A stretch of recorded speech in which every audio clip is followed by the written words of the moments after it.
مکار اور عیار اتنے گندے اور اتنے گھنونے اور اتنے سخت اور اتنے سخت دل ہیں کہ انہیں انسانوں کا تماشا لگا کے خوشی ہوتی ہے. یہ سب کچھ منافقت ہے. یہ بلیوں اور کتوں کے اور جانوروں کے حقوق کی تنظیمیں بنانے والے یہ سب مکاری کرتے ہیں. انسانوں کا بہتا ہوا خون اور افغانستان کے پہاڑ خون سے رنگے گئے اور عراق کے اندر جو کچھ ہوا موصل کی شام کون بھول سکتا ہے اور کون لمحوں کو بھول سکتا ہے جب بغداد کے اندر لوگوں نے اپنے گھروں کے صحنوں کے اندر قبریں کھودی تھی. ہمیں بڑے چرکے لگے, ہمیں بڑے دکھ پہنچے, بڑی اذیتیں, لیکن یہ وقت بھی ہم نے اپنی آنکھوں سے دیکھا اور یہ ہماری زندگی میں لمحے بھی آئے کہ جس طرح ہاکی اور کرکٹ کے میچ ہوتے ہیں ویب سائٹ کے اوپر پیج ڈالا جاتا ہے اور پوری دنیا کو دعوت دی جاتی ہے کہ آؤ توہین رسالت کا میچ کھیلیں, اور 12,000 لوگ جو ہیں وہ اس کی رجسٹریشن کرواتا ہے. یہ ڈوب مرنے کا موقع ہے امت مسلمہ. حضرت امام مالک نے کہا تھا کہ 2 ہی باتیں, یا گستاخ رسول زندہ رہے گا یا عاشق رسول زندہ رہے گا. دھرتی کے اوپر یہ نہیں ہو سکتا کہ دونوں ایک ساتھ زندہ رہیں.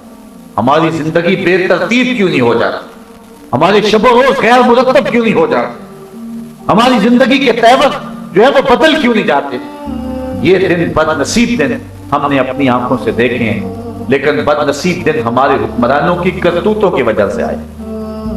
یہ بات ذہن میں رکھیں. ہم نے اسلام اور مسلمانوں کے اوپر انتہائی کمزور ایام بھی دیکھے, بالخصوص جب سلطنت عثمانیہ ٹوٹ رہی تھی, جب مسٹر ہیمفر اور لارنس آف عربیہ کے جاسوس عرب ممالک میں جو ہے وہ امت مسلمہ کو توڑنے کی اور سلطنت عثمانیہ کے ٹکڑے ٹکڑے کرنے کی سازش کر رہے تھے, تو یہ انتہائی کمزور ترین دن تھے. ادھر ہمارے حکمران عیاشیوں میں لگے ہوئے تھے. انہی دنوں کا مرثیہ پڑا ہے, دیکھ مسجد میں شکست رشتہ تسبیح شیخ اور بت کدے میں برہمن کی پختہ زناری بھی دیکھ, کافروں کی مسلم آئین کا بھی نظارہ کر اور مسلموں کی مسلم آزاری بھی دیکھ, چاک کر دی ترک نادان خلافت کی کباب, سادگی مسلم کی دیکھ اوروں کی عیاری بھی دیکھ. وہ دن بھی ہم نے دیکھے, لے گئے تسلیس کے فرزند میراث خلی, ہم نے وہ دن بھی دیکھے. اسی کشتی کو ہے خوف تلاطم صد ہے منہ موڑ دیے تھے جس نے بڑھتے ہوئے طوفانوں کے. ہم نے بدترین دن دیکھے ہیں اور یہ حالات آئے ہیں امت مسلمہ کے. ہم نے لٹتے ہوئے اندلس کی کہانیاں بھی پڑھی, ہم نے بیت الحمراء پر جو ہے وہ انگریزوں کو بنگڑا ڈالتے ہوئے دیکھا ہے, ہم نے مسجد قرطبہ کو جو ہے وہ گھوڑوں کا استبل بنتے ہوئے بھی دیکھا ہے. بڑے بد نصیب دن ہمارے اوپر آئے ہیں, اور یہ 2-4 اشروں کے اندر تو جو حالات ہیں وہ انتہائی بدترین. لیکن میں کہانی سنا رہا ہوں اپنے کمزور ترین دور کی, جب سلطنت عثمانیہ نہ ہونے کے برابر تھی. سلطان عبد الحمید کا زمانہ ہے اور انگلینڈ کے اندر ایک فلم توہین رسالت پہ بنتی ہے. اس کمزور حالات کے اندر جبکہ جینے کی راہ تلاش کر رہے تھے یہ لوگ, سلطان عبد الحمید فوجی لباس پہن کے ہاتھ میں تلوار تھام کے میدان میں آ جاتا ہے. اتنے بد نصیب دن تھے. اس وقت ہم ایٹمی طاقت نہیں تھے, لیکن آج 56-57 اسلامی ممالک اور جو اس وقت حال ہو رہا ہے اس سے پہلے کی کوئی مثال نہیں. 56-57 اسلامی ملکوں نے ڈھب کا ایک زوردار بیان بھی دیا حکمرانوں کی جانب. OIC ایک مردہ گھوڑے کا کردار ادا کر رہا ہے. شاید ہمارے حکمران سمجھتے ہیں, میں نے کل بھی کسی موقع پہ کہا تھا کہ زرداری بیچارے کو تو ہم کیا کہیں, اس کی تو بات ہی چھوڑیں, لیکن یوسف رضا گیلانی کو تو کہہ سکتے ہیں. کل قیامت کے دن آمنہ کے لال نے پوچھ لیا, گیلانی میری توہین ہوتی تھی اور تیرے ہاتھ میں وزارت کا قلم دان تھا, تو ایک ڈھب کا بیان بھی نہ دے سکا, تو گنبد خضرا کے مکین کے سامنے کیا جواب دے گا؟ ماں فاطمہ نے پوچھ لیا میرے پاپا کی توہین ہوئی تھی اور تیری زندگی بے ترتیب نہیں ہوئی تھی, تو کیا جواب دے گا؟ شاید ان لوگوں نے سمجھا ہے کہ واشنگٹن اور وائٹ ہاؤس کی دین ہے حکومت, لیکن حکمرانوں نے دھوکہ کھایا ہے. یہ تخت و تاج ہمیں امریکہ اور یورپ سے نہیں ملے, یہ محمد عربی کے جوڑوں کا صدقہ نصیب ہوئے. یہ پاکستان بالخصوص ہمیں تھالی میں ڈال کر نہیں دیا گیا, بھیک مانگنے سے ہم نہیں دیا. ہمارے بزرگوں نے قربانیاں دی ہیں, خون کی بہتی ہوئی دھاریں آج بھی گرم ہیں جو اس وطن کے لیے بہی تھی. وہ لمحے بھول سکتے ہیں آپ جب ماں کی گود سے بچہ چھینا جاتا اور سکھ کر پان کی نوک پہ لڑاتا اور پھر پٹک کے فرش پہ مارتا,